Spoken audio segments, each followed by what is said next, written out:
It's almost holiday time, and guys, I am burned out. And since historically my views are at an all-time low in late December, I'm using this opportunity to make a video that I want to make because it sounded fun. Over the last few months, I've collected a few of my spiciest comments, and we're gonna read them together because if I had to see them, so do you.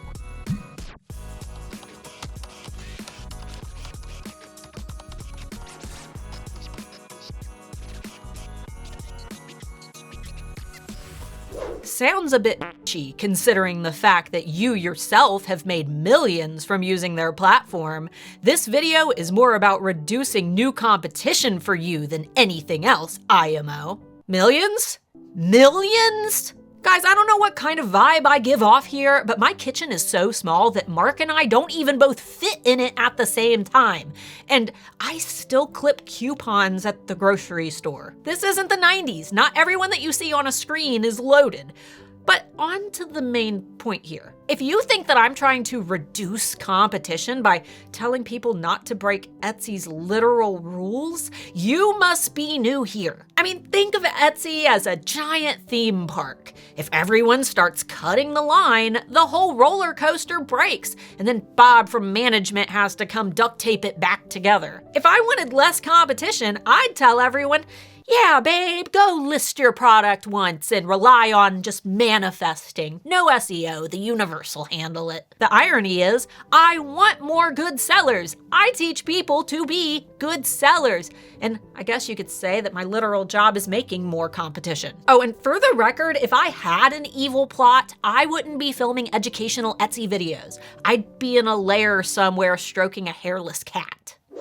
I also sell products by generating nicer images with AI for items that don't look that great in reality.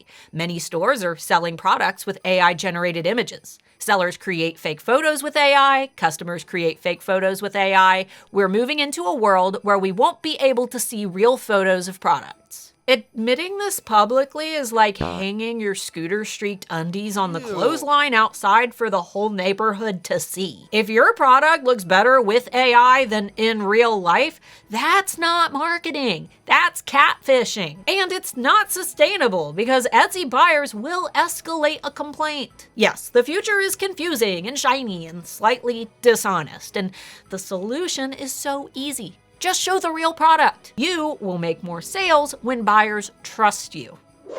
Algorithms were put into place to purposely punish small business owners because the big corporations are losing worker bees for slave wages. Do you need a tinfoil hat and a Mountain Dew Code Red? Because you sound like you need a tinfoil hat and a Mountain Dew Code Red. I know this may be wild to hear, but it's almost 2026, my guy. Any website that has one of these has an algorithm. All of them. It's the algorithm that sorts all the stuff and decides what gets prioritized. Algorithms are literally the internet equivalent of a Rolodex. And no, Etsy does not benefit when small sellers fail. Etsy gets paid 20 cents per listing whether you're a billion-dollar corporation or making crocheted frog hats in your basement. Etsy loves small sellers. Etsy worships at the altar of small sellers. Etsy's entire business model is, what if we made money by doing nothing and letting artists do everything? But I get it, when your views tank, you want a villain, and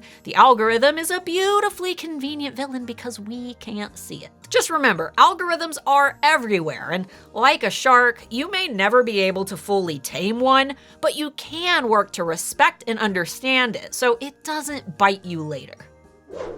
Hi, great video. I am curious as to why you prefer eRank over Everbee or Insight Factory. Finally, a reasonable question, a palate cleanser, like a mint between chaos courses. But unfortunately one that I'm biased on because I'm literally a manager at eRank. However, I work for eRank because it's always been the tool that I've used, even before I ever worked for Anthony. And the answer is simple. eRank has the largest historical Etsy keyword database, the most accurate trend data, and doesn't rely on Chrome extensions scraping questionable numbers. It also has my face on it sometimes, which is either a pro or a con, depending on the comment that we read next.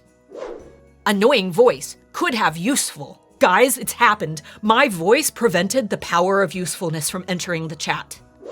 I sent an email to Etsy that I bet they are religious since they have so many weird rules. A lot of Christians run One more time. I sent an email to Etsy that I bet they are religious since they have so many weird rules. A lot of Christians run websites. I bet the manager or boss is religious and crazy. The way this comment escalates like it's running down a hill in flip-flops. Hey, the Master Ginger, are you okay? I'm worried about you, babe, genuinely.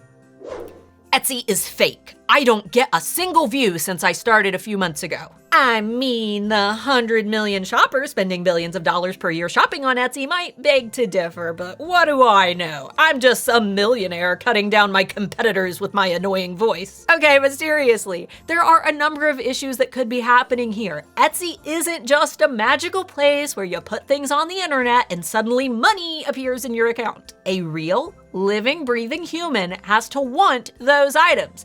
And I mean really want them badly enough that they're willing to go get their credit card and type in that big long number. Or maybe your listing quality score is low. Maybe the SEO doesn't match buyer intent, or there's just no shopper engagement yet. Regardless, my best tip is to stop complaining on the internet and start learning. The world is at your fingertips. I'm a brand new seller. It's been a month. I've never had more than 8 items at a time, but I have consistently sold every week and have almost sold out. Yes, thank you. Validation from a real seller instead of Chad from comment section conspiracy camp. Sellers can grow with fewer listings if the product is desirable, photographed well, and has strong demand. More listings can help, but quality will always beat quantity. Shout out to this person for doing the thing that everyone says can't be done. Having an Etsy shop's like working in an office full of females. Wait, what was that? Having an Etsy shop's like working in an office full of females. No thank you.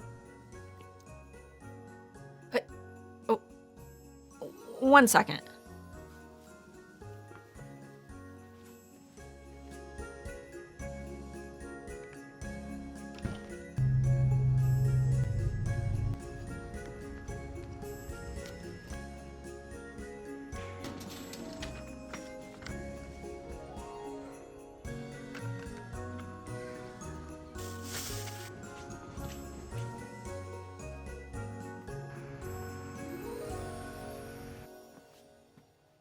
Okay, moving on.